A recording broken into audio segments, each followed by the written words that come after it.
can't win them all, right? There's an exception to every rule.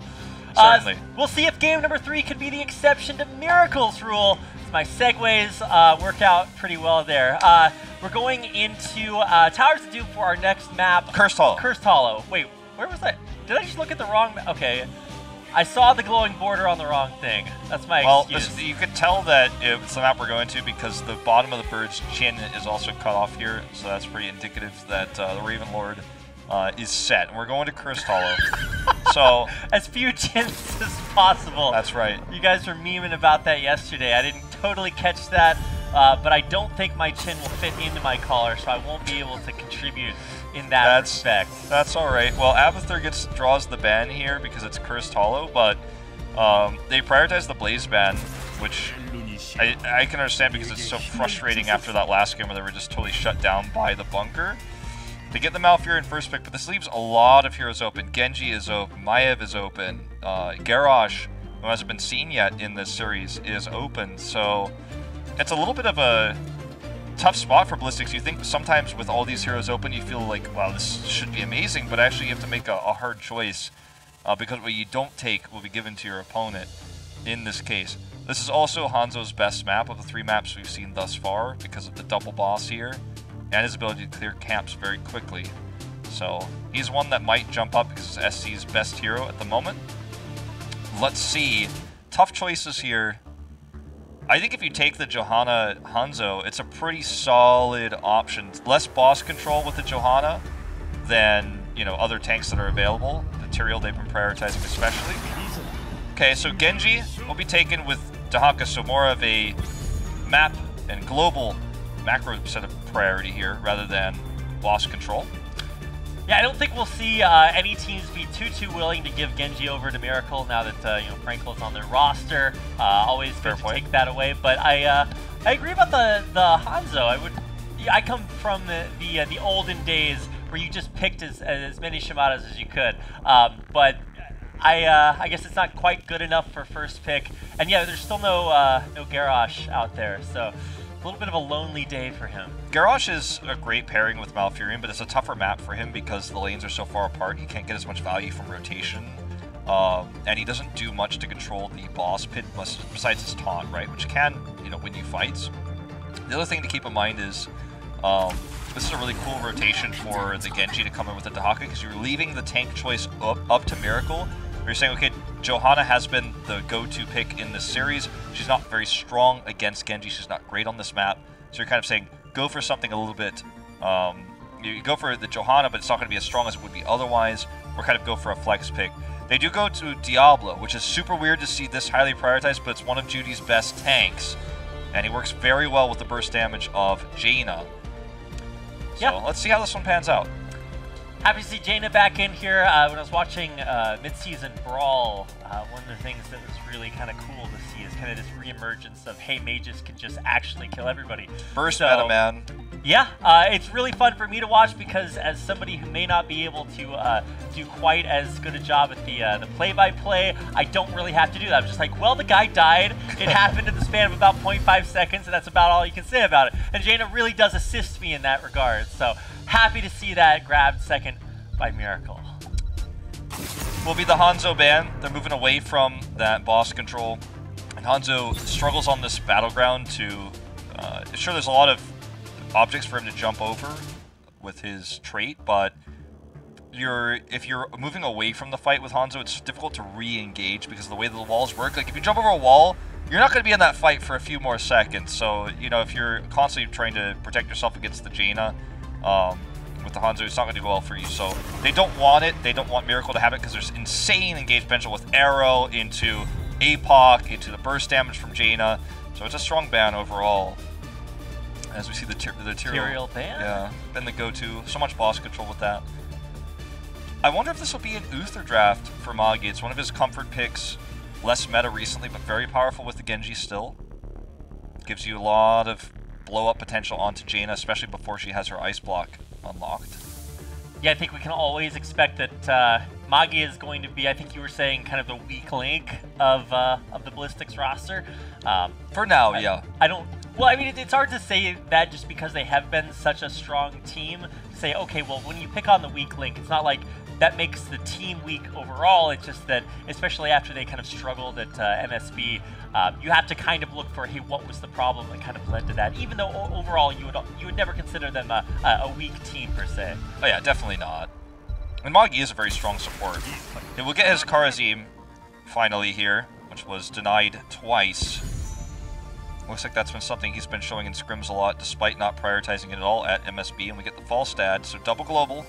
Very similar draft to what we saw yesterday on Dragonshire from Supernova. Yeah. It was the Deckard Kane support there, but completely different draft in terms of what the support was trying to do, but similar in that it was the Falstad Dahaka for map control. Yeah, absolutely. It really surprised me when we saw that from Supernova. I had no clue what to expect from them, and I think in general that was the situation most other analysts found themselves in as well. So even though it's a different team, I expect that Ballistix should be able to utilize that maybe even better than we saw yesterday, just because they do have so much experience there. But last two picks here for Miracle. What are we going to see? Zeratul Tracer, so loss of threats for the Falstad. Yeah, I mean, you were talking about the blow-up comp. That's just a whole lot of burst damage.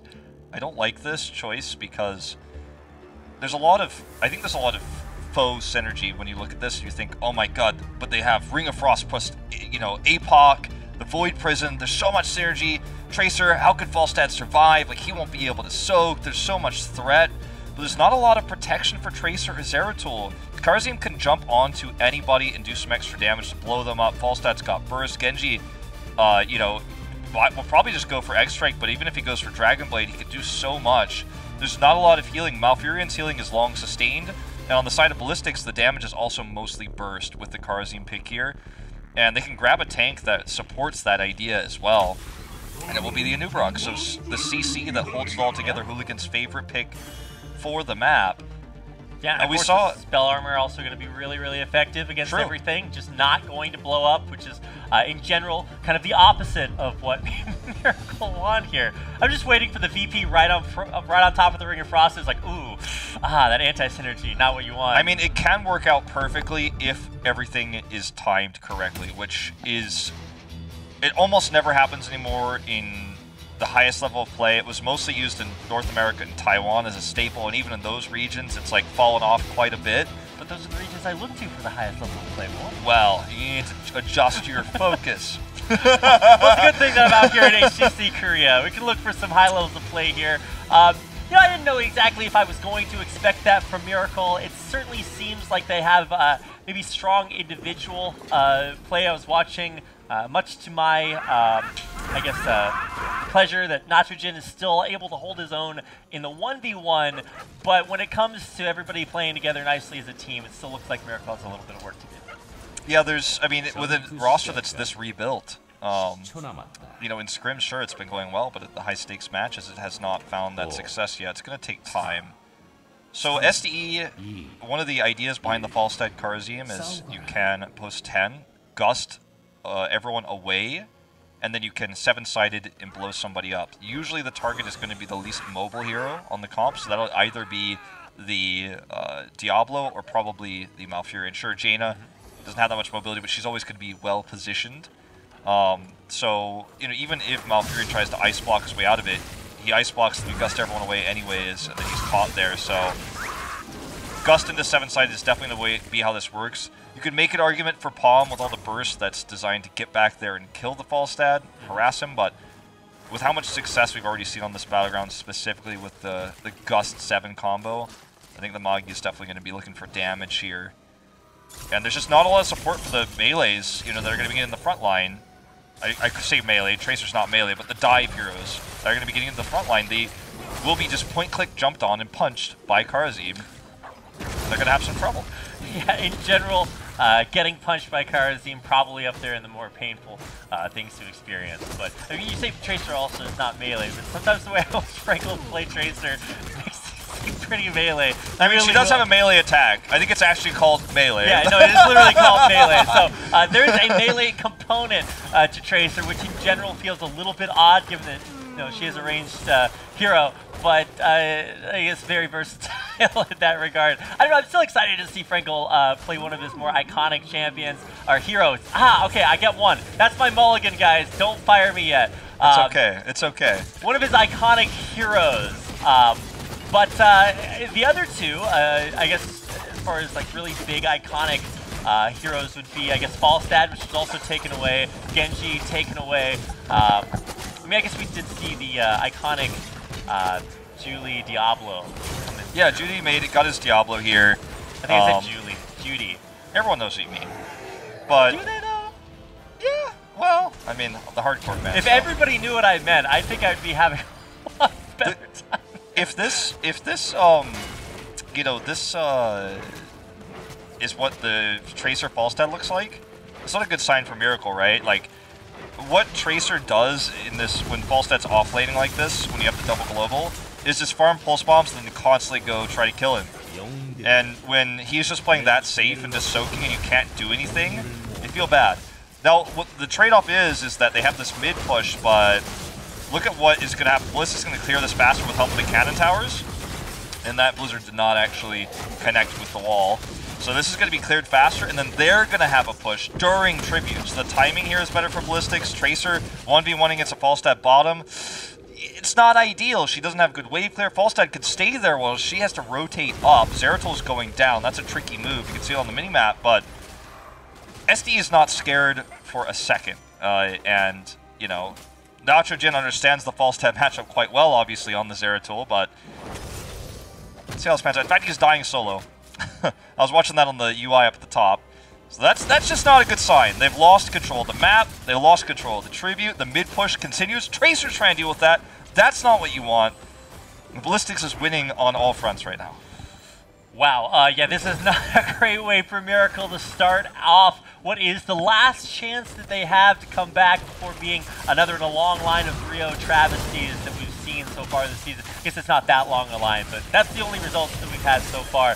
Hooligan, there's the pulse bomb. It doesn't quite take him out, but there to finish the job is actually, I think, Tracer, yeah, to finish that off. So yeah, just continuing the autos. A nice pick by Miracle to free them up and allow Frankie to go ahead and get the first tribute.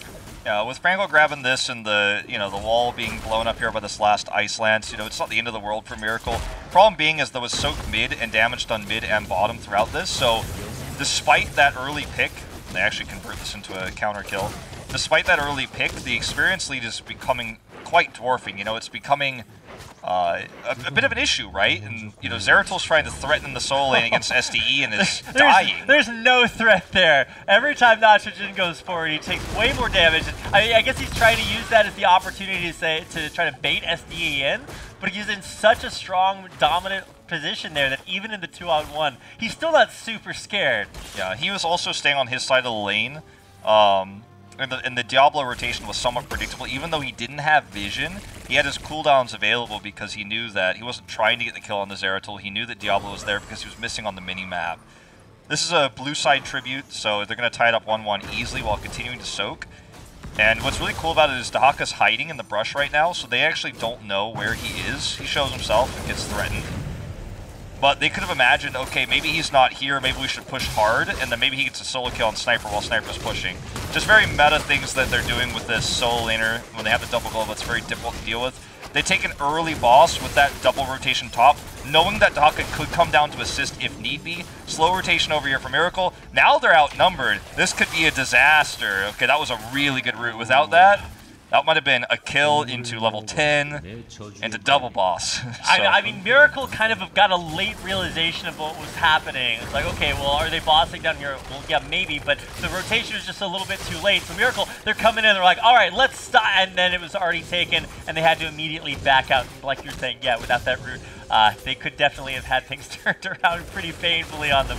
But right now, they are still continuing to get further and further behind. A 2-level disadvantage, of course, only microscopically is level 9 about to hit. This becomes a double boss now. This is why this map is banned so often right now, because this map can snowball like crazy. Lucky tribute spawn as well with the boss here for Ballistix on red side. They get the boss, they get the curse point. finally the bottom boss is dealt with, but they're going to have to deal with the top boss now as well. They can't look to contest this without 10. Nitrogen just confirms everyone's here besides Falstad. And that's going to be it. I mean, they just have to take camps and try to defend. They're going to have that counter pressure bottom at least, but they just can't fight. The most interesting thing is that Palm is locked in. So they're not actually trying to utilize that combo we saw from Reset and Genji yesterday. Just going to look for some extra save potential when we do see 10s come online for Miracle. With all the combos there, I don't hate it, it's just a little bit unusual. It's the safe way to play, right? I mean, I am always a bigger fan of like combos that involve heroes being there and then not the next second.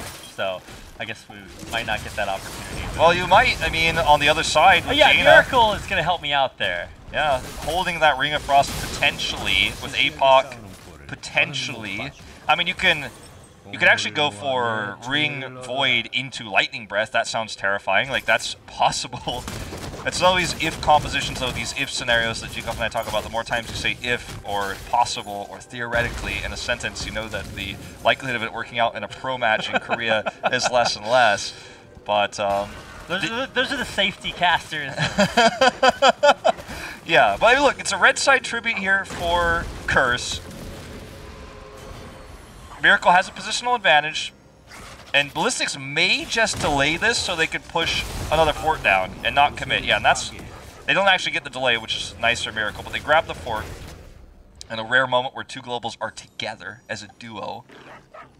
That is kind of odd. Generally, kind of want them to not be there when that starts. So Night Camp started, but I think this is an opportunity for Ballistix to come in there. Yeah, and indeed flying right back in. There's a gust northwards. And the lightning breath just all over everything. But I don't think it's going to be enough to keep Diablo alive there. Judy goes down, and I guess Frankel is kind of lucky to be alive, just dashing right back out of there, not really able to contribute. So that's a rare gust scenario. Usually most high-level teams don't allow that angle to happen. The cool thing is he actually flew between the keep and the fort here, so right through this little area we're looking at right now. So he got an angle that Miracle just did not expect, even though they had vision of him flying. And he was able to gust them all into the pit where they got trapped and took all that extra damage. And, you know, Palm was used, etc., but the real story was all just the AoE damage coming out from Falstad and Anubarak, and then the Dark Swarm coming in from Dahaka. X-Strike was used more of a defensive escaping tool, that's why he locked it in. Let's see if Miracle, I mean, if they could win this fight, they could certainly turn this game around, but they don't have a comp that, again, works well in these moments. They have the heroic advantage, but they need to utilize it. It's all on Nitrogen. It's Water Elemental here, so no combo potential. With Ring of Frost, Judy out of position. Yeah, he gets pulled back in. There's the Lightning Breath to try to get counter engagement. I don't think it's as scary as he wants it to be. Hooligan actually uncharacteristically low, and it looks like he is going to be palmed right back in there. Another perfect drag, and there will be the death on Malfurion. Yeah, he didn't get any silences off either, and this is just going to be the full wipe. I don't think anyone dies for Ballistix. Magi doing a great job of keeping everybody alive. Oh, even SC playing it about as close as he could. Comes out with a big kill, and what a dominant fight by Ballistix. 3 levels up. Okay, almost 3 levels up. There will be 3 levels up in just a few seconds. SDE gives the defiant squawk there on the Buccaneer Falstad skin as the wipe is real. The top keep wall is being destroyed right now. Waves in the bot lane are going to be soon affecting the bottom keep wall. Easy, big keep. They can rotate up to get the top as well, at least start working on that. They don't have a ton of range damage or poke, so the curse is quite essential for them to get structural damage done. Hooligan with the snafu here, though. Yeah. He comes in. He wants to turn this into a fight they can win. He dies first, though. It's going to be a trade. Yeah, I mean, the keep is the real big objective, right? So as long as that's taken, then it's kind of mission accomplished no matter how much they sacrifice for it. Now, that being said, if they all go forward and die here, then maybe there's something coming back the other side, but I don't think that's going to be the reality. With another, like, I guess, semi-wipe, I don't know if there's a whole lot of comeback material here for Miracle. Needs to get a kill onto somebody here, or they are just going to lose this game straight up, and he just can't do it alone. Yeah, no ring up either means that... That's the series. There it is! And boom goes Dynamite, or the core as the case may be. A 3-0 for Ballistix, looking